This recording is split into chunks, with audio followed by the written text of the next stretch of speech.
ಇದು ನಮ್ಮ ದೇಶದ ದೌರ್ಭಾಗ್ಯವೋ ದುರಂತವೋ ಗೊತ್ತಿಲ್ಲ. ಶಾಸಕಾಂಗ ಕರಪ್ಟ್ ಆಗಿದೆ, ಕಾರ್ಯಾಂಗ ಕರಪ್ಟ್ ಆಗಿದೆ, ನ್ಯಾಯಾಂಗದ ನ್ಯಾಯಾಧೀಶರ ಮನೆಯಲ್ಲಿ ಕಂತೆ ಹಣ ಸಿಗುತ್ತೆ. ನಮ್ಮ ಪತ್ರಿಕೋದ್ಯಮ ಮೂರೂ ಜನರನ್ನ ಎಚ್ಚರಿಸಬೇಕಾದಂತಹ ಪತ್ರಿಕೋದ್ಯಮ ಇವತ್ತು ಎಲ್ಲರನ್ನ ಮೀರಿಸಿ ತಮ್ಮ ತನವನ್ನ ಮಾರ್ಕೊಂಡು ಭ್ರಷ್ಟಾಚಾರದಲ್ಲಿ ಮುಳುಗಿ ಅಲ್ಲಿ ಅದೇ ಕೊಚ್ಚೆನಲ್ಲಿ ಬಿದ್ದು ಒದ್ದಾಡ್ತಾ ಇದ್ದಾರಲ್ಲ ಇವರು.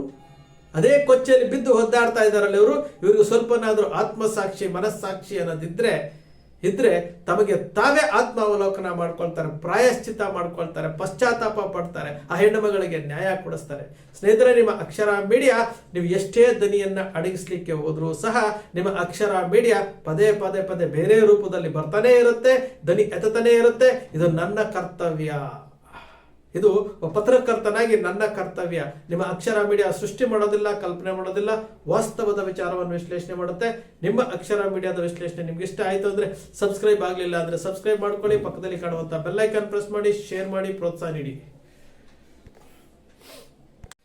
ದಾರಿ ತಪ್ಪಿದ ಮಾಧ್ಯಮಗಳ ದ್ವಂದ್ವ ನೀತಿ ನೋಡಿ, ಇವರ ಮುಖವಾಡ ಯಾವ ರೀತಿ ಬಯಲಾಗ್ತಾ ಇದೆ ನೋಡಿ. 13 ವರ್ಷಗಳಿಂದ ಸೌಜನ್ಯ ಎಂಬ ಹೆಣ್ಣು ಮಗಳಿಗೆ ಅನ್ಯಾಯ ಆಗಿದೆ, ನ್ಯಾಯ ಕೊಡಿಸಿ ಅಂತೇಳಿ ಬೀದಿ ನಿಂತ್ಕೊಂಡು ಹೋರಾಟ ಮಾಡ್ತಾ ಇದ್ರೆ ಹೋರಾಟಗಾರರಿಗೆ ಸಪೋರ್ಟ್ ಮಾಡಲಿಲ್ಲ. ಆ ಹೆಣ್ಣು ಮಗಳಿಗೆ ನ್ಯಾಯ ಕೊಡಿಸ್ಬೇಕು ಅಂತೇಳಿ ಹೋರಾಟ ಮಾಡಲಿಲ್ಲ, ಇವರು ದನಿಗೂಡಿಸ್ಲಿಲ್ಲ. ಇವರು ನಿನ್ನೆ ಸೌಜನ್ಯ ಹೆಲ್ಪ್ ಲೈನ್ ಹೆಸರಿನಲ್ಲಿ ಸಂಧ್ಯಾ ನಾಗರಾಜು ಯಾರಿಗೋ ಮೋಸ ಮಾಡಿಬಿಟ್ಟಿದ್ದಾರೆ, FIR ಆಗಿದೆ ಅಂತ ತಕ್ಷಣ ಎಲ್ಲಾ ಚಾನೆಲ್ಗಳು, TV9, ಪಬ್ಲಿಕ್ ಟಿವಿ, ಎಲ್ಲಾ ಚಾನೆಲ್ಗಳಲ್ಲೂ ಸಹ ಸೌಜನ್ಯ ಹೆಲ್ಪ್ ಲೈನ್ ಹೆಸರಿನಲ್ಲಿ ಮೋಸ ಹೆಡ್ಡಿಂಗ್ ಹೊಡಿತಾ ಇದ್ದಾರೆ, ಸುದ್ದಿಗಳನ್ನ ಮಾಡ್ತಾ ಇದ್ದಾರೆ.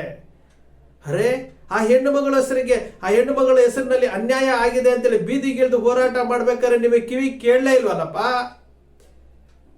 ಯಾರಿದ್ದಾರೆ ನಿಮ್ಮ ಹಿಂದೆ? ಯಾರನ್ನ ಉಳಿಸ್ಲಿಕ್ಕೆ ಹೋಗ್ತಾ ಇದ್ದೀರಿ? ಸತ್ಯ, ನ್ಯಾಯ, ನೀತಿ, ಧರ್ಮ. ಸಂಧ್ಯಾ ನಾಗರಾಜ್ ತಪ್ಪು ಮಾಡಿದ್ರೆ FIR ಆಗಿದ್ರೆ ಅವರು ಕಾನೂನು ಪ್ರಕಾರ ಅನುಭವಿಸ್ತಾರೆ.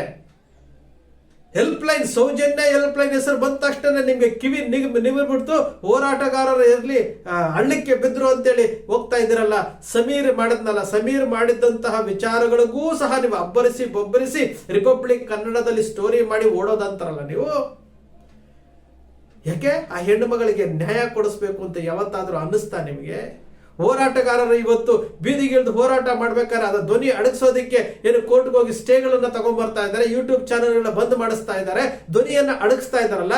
ಯಾವ್ದಾದ್ರೂ ಒಂದು ಚಾನೆಲ್ ಇದ್ರ ಬಗ್ಗೆ ಧ್ವನಿ ಎತ್ತಿದ್ಯಾ?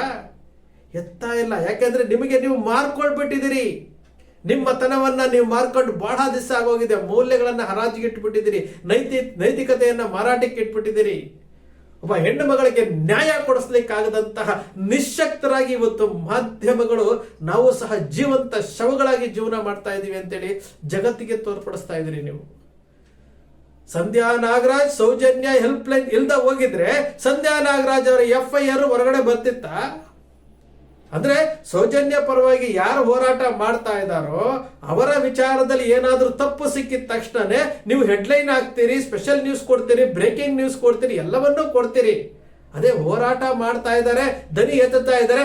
ಇದೇ ಸಂಧ್ಯಾ ನಾಗರಾಜು ಸೌಜನ್ಯ ಪರವಾಗಿ ಎಷ್ಟು ವಿಡಿಯೋಗಳನ್ನ ಮಾಡಿಲ್ಲ, ನ್ಯಾಯಕ್ಕೋಸ್ಕರ ಎಷ್ಟು ವಿಡಿಯೋ ಮಾಡಿಲ್ಲ. ಇದೇ ಸಂಧ್ಯಾ ನಾಗರಾಜ್ ಅವರ ವಿರುದ್ಧ ಎಷ್ಟು ಕೇಸುಗಳಾಗಿಲ್ಲ. ಯಾಕೆ ಆ ಕೇಸುಗಳ ಬಗ್ಗೆ ಯಾಕೆ ನೀವು ಬ್ರೇಕಿಂಗ್ ನ್ಯೂಸ್ ಕೊಡ್ಲಿಲ್ಲ? ಸಂಧ್ಯಾ ನಾಗರಾಜ್ ಅವರೇ ಹೇಳ್ತಾರಲ್ಲ, ವಿಡಿಯೋದಲ್ಲಿ ಹೇಳಿದಾರ, ನನ್ನ ಮೇಲೆ 10 ಕೇಸುಗಳಿದಾವೆ ಅಂತ ಹೇಳ್ತಾರಲ್ಲ. ಅವರು ಫೇಸ್ಬುಕ್ ಅಲ್ಲಿ ಲೈವ್ ಅಲ್ಲಿ ಏನೇನು ವಿಚಾರಗಳು ಆಗ್ತಾ ಇದಾವಲ್ಲ, ಈ ವಿಚಾರಗಳು ಯಾವುದನ್ನೂ ಸಹ ನಮ್ಮ TV9 ಆಗಿರ್ಲಿ, ಪಬ್ಲಿಕ್ ಟಿವಿ ಆಗಿರ್ಲಿ, ಎಲ್ಲಾ ಚಾನೆಲ್ಗಳು ಮಾಡಲಿಲ್ಲ. ಸೌಜನ್ಯ ಹೆಲ್ಪ್ ಲೈನ್ ಅಂದ ತಕ್ಷಣ ಇವರಿಗೆ ಕಿವಿ ನಿಮಿರಿ ಬಿಡ್ತು. ಎಲ್ಲಿಂದಲೂ ಡೈರೆಕ್ಷನ್ ಬಂತು. ಇದನ್ನ ಹೆಡ್ಲೈನ್ ಮಾಡಿಬಿಟ್ಟು ಸೌಜನ್ಯ ಹೋರಾಟಗಾರರು ಈ ರೀತಿ ಮಾಡ್ತಾ ಇದ್ದಾರೆ ಅಂತೇಳಿ ಡ್ರಾಮಾ ಮಾಡೋದಕ್ಕೆ ಪ್ರಾರಂಭ ಮಾಡಿದಿರಲ್ಲ. ನಿಜಕ್ಕೂ ನಿಮಗೆ ಮನಸ್ಸಾಕ್ಷಿ ಅನ್ನೋದಿದೆಯೇನ್ರಿ? ಮನಸ್ಸಾಕ್ಷಿ ಅನ್ನೋದಿದೆಯಾ? ರಿಪಬ್ಲಿಕ್ ಕನ್ನಡದ ಜಯಪ್ರಕಾಶ್ ಶೆಟ್ರು, ಸ್ಮಿತಾ ರಂಗನಾಥ್ ಅವರು ಮತ್ತೆ ಶ್ರೀಲಕ್ಷ್ಮಿ ರಾಜ್ಕುಮಾರ್ ಅವರು ನಿಂತ್ಕೊಂಡು ಸೌಜನ್ಯಗೆ ನ್ಯಾಯ ಕೊಡಿಸ್ಬಿಡ್ತೀವಿ ಅಂತೇಳಿ ಎಪಿಸೋಡ್ ಮೇಲೆ ಎಪಿಸೋಡ್ಗಳನ್ನ ಮಾಡಿ 3 ದಿವಸ ಎಪಿಸೋಡ್ಗೆ ಮುಕ್ತಾಯ ಹಾಕಿ ಓಡೋದ್ರಲ್ಲ. ಆ ಸೌಜನ್ಯ ಶಾಪ ಇವತ್ತು ಜಯಪ್ರಕಾಶ್ ಶೆಟ್ಟರ್ನ ರಿಪಬ್ಲಿಕ್ ಕನ್ನಡದ ಹೊರಗಡೆ ಹಾಕಿಸ್ತಲ್ಲ. ಯಾಕೆ? ಒಂದು ನ್ಯಾಯ ಕೊಡಿಸ್ಬೇಕು ಅಂತ ನಿಮ್ ಕೈಲಿ ಅನ್ನಿಸ್ಲಿಲ್ವಾ? ಏನೇನ್ ಡ್ರಾಮಾ ಮಾಡ್ತೀರಿ, ಏನೇನ್ ನಾಟಕ ಮಾಡ್ತಾ ಇದ್ದೀರಿ? ನಿಮಗೆ ನಿಜಕ್ಕೂ ನೈತಿಕತೆ ಮೌಲ್ಯಗಳು ಅನ್ನೋದಿದ್ರೆ ನೀವು ನಿಜಕ್ಕೂ ಏನು ಪವಿತ್ರವಾದಂತಹ ಪತ್ರಿಕೋದ್ಯಮದಲ್ಲಿ ನಾವು ಅಡ್ಡದಾರಿ ಹಿಡ್ಕೊಂಡು ಜೀವನ ಮಾಡ್ತಾ ಇದ್ದೀವಿ ಅಂತ ನಿಮ್ಗೆ ಅನ್ಸಿದ್ರೆ ಇವತ್ತೇ ಈ ಕ್ಷಣ ಈ ಉದ್ಯೋಗವನ್ನ ಬಿಟ್ಬಿಟ್ಟು ನೀವು ಹೊರಟುಬೇಡಿ. ಅವಾಗ ಗೊತ್ತಾಗುತ್ತೆ ನಿಮ್ಗೆ ನಿಮ್ಮ ನೈತಿಕತೆ ಏನು, ನಾವು ಯಾವ ರೀತಿ ನಡೀತಾ ಇದ್ದೀವಿ ಅಂತೇಳಿ. ಇಲ್ಲ ನಾನು ಅಲ್ಲೇ ಕೊಚ್ಚೆನಲ್ಲಿ ಅಲ್ಲೇ ಬಿದ್ದು ಒದ್ದಾಡ್ತಾ ಇದ್ದೀವಿ, ನಾವು ಅಲ್ಲೇ ಜೀವಂತ ಶವಗಳಾಗಿದ್ದೀವಿ ಅಂತಂದ್ರೆ ಅದು ನಿಮ್ಮ ಕರ್ಮ. ಪವಿತ್ರ ಪತ್ರಿಕೋದ್ಯಮಕ್ಕೆ ನೀವು ಮಾಡ್ತಾ ಇರುವಂತಹ ಅಪಚಾರ, ಅಪಮಾನ, ಪವಿತ್ರ ಪತ್ರಿಕೋದ್ಯಮಕ್ಕೆ ನೀವು ಮಾಡ್ತಾ ಇರುವಂತಹ ದ್ರೋಹ, ಆ ಕೆಲಸ ಮಾಡಲಿಕ್ಕೆ ಹೋಗ್ಬೇಡಿ. ನೊಂದವರ ಪರವಾಗಿ ನಿಂತ್ಕೊಳ್ಳಿ, ಅನ್ಯಾಯದ ಪರವಾಗಿ ನಿಂತ್ಕೊಳ್ಳಿ. ಅದಕ್ಕೋಸ್ಕರವಾಗಿ ನಿಮಗೆ ಪತ್ರಕರ್ತರು ಅಂತೇಳಿ ಪತ್ರಿಕೋದ್ಯಮದಲ್ಲಿ ನಿಮಗೆ ಶಪಥ ಮಾಡಿ ಕಳಿಸಿರುವಂಥದ್ದು, ಜನರ ಧ್ವನಿಯಾಗಿ ಅಂತ ಹೇಳಿರುವಂಥದ್ದು. 13 ವರ್ಷಗಳಿಂದ ಹೋರಾಟ ನಡೀತಾ ಇದೆ. ಆ ಹೋರಾಟದ ಧ್ವನಿ ಅಡಗಿಸೋದಕ್ಕೆ ಏನೆಲ್ಲ ಕುತಂತ್ರಗಳು ನಡೀತು, ಇವತ್ತಿಗೂ ನಡೀತಾ ಇದೆ. ಆ ಕುತಂತ್ರಗಳು ಏನು ಅಂತೇಳಿ ಒಂದೇ ಒಂದು ಚಾನಲ್ ಅಲ್ಲಿ ಕುತ್ಕೊಂಡು ಅವರ ಮುಖವಾಡವನ್ನ ಬಯಲು ಮಾಡೋದಕ್ಕೆ ನಿಮ್ ಕೈಲಿ ಆಗ್ಲಿಲ್ಲ ಅಂತಂದ್ರೆ ನೀವು ಯಾಕ್ರಿ ಚಾನೆಲ್ಗಳು ನಡೆಸ್ತೀರಿ? ಸೌಜನ್ಯ ಹೆಲ್ಪ್ ಲೈನ್ ಅಂತ ತಕ್ಷಣ ನೀವು ದಿಢೀರಂತ ಸ್ಟೋರಿ ಮಾಡುವಂತವ್ರು ಆ ಹೆಣ್ಣು ಮಗಳಿಗೆ ನ್ಯಾಯ ಕೊಡಿಸ್ಬೇಕು, ಇಷ್ಟೆಲ್ಲ ಅನ್ಯಾಯ ಆಗಿದೆ, ಇಷ್ಟೆಲ್ಲ ಜಡ್ಜ್ಮೆಂಟ್ ರಿಪೋರ್ಟ್ ಇದೆ, ನಾವು ಮಾಡಬೇಕು ಅಂತ ಅನ್ನಿಸ್ಲೇ ಇಲ್ವಲ್ಲ ನಿಮಗೆ? ಇದು ನಮ್ಮ ದೇಶದ ದೌರ್ಭಾಗ್ಯವೋ ದುರಂತವೋ ಗೊತ್ತಿಲ್ಲ. ಶಾಸಕಾಂಗ ಕರಪ್ಟ್ ಆಗಿದೆ, ಕಾರ್ಯಾಂಗ ಕರಪ್ಟ್ ಆಗಿದೆ, ನ್ಯಾಯಾಂಗದ ನ್ಯಾಯಾಧೀಶರ ಮನೆಯಲ್ಲಿ ಕಂತೆ ಹಣ ಸಿಗುತ್ತೆ. ನಮ್ಮ ಪತ್ರಿಕೋದ್ಯಮ 3 ಜನರನ್ನು ಎಚ್ಚರಿಸಬೇಕಾದಂತಹ ಪತ್ರಿಕೋದ್ಯಮ ಇವತ್ತು ಎಲ್ಲರನ್ನ ಮೀರಿಸಿ ತಮ್ಮತನವನ್ನ ಮಾರ್ಕೊಂಡು ಭ್ರಷ್ಟಾಚಾರದಲ್ಲಿ ಮುಳುಗಿ ಅಲ್ಲಿ ಅದೇ ಕೊಚ್ಚೆನಲ್ಲಿ ಬಿದ್ದು ಒದ್ದಾಡ್ತಾ ಇದ್ದಾರಲ್ಲ ಇವರು.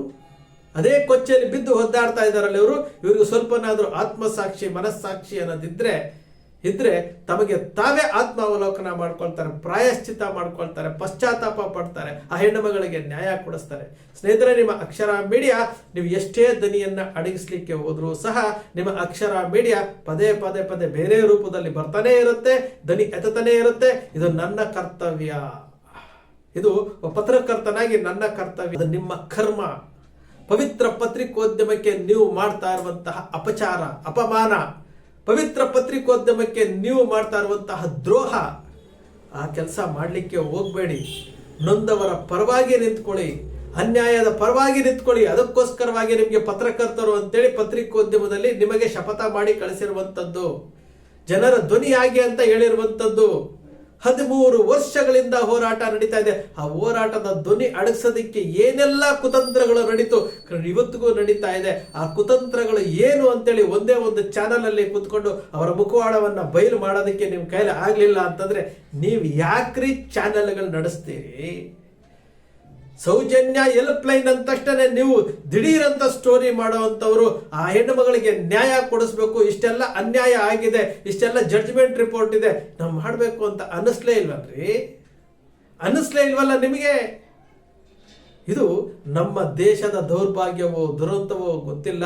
ಶಾಸಕಾಂಗ ಕರಪ್ಟ್ ಆಗಿದೆ, ಕಾರ್ಯಾಂಗ ಕರಪ್ಟ್ ಆಗಿದೆ, ನ್ಯಾಯಾಂಗದ ನ್ಯಾಯಾಧೀಶರ ಮನೆಯಲ್ಲಿ ಕಂತೆ ಹಣ ಸಿಗುತ್ತೆ. ನಮ್ಮ ಪತ್ರಿಕೋದ್ಯಮ 3 ಜನರನ್ನು ಎಚ್ಚರಿಸಬೇಕಾದಂತಹ ಪತ್ರಿಕೋದ್ಯಮ ಇವತ್ತು ಎಲ್ಲರನ್ನ ಮೀರಿಸಿ ತಮ್ಮತನವನ್ನ ಮಾರ್ಕೊಂಡು ಭ್ರಷ್ಟಾಚಾರದಲ್ಲಿ ಮುಳುಗಿ ಅಲ್ಲಿ ಅದೇ ಕೊಚ್ಚೆನಲ್ಲಿ ಬಿದ್ದು ಒದ್ದಾಡ್ತಾ ಇದ್ದಾರಲ್ಲ ಇವರು.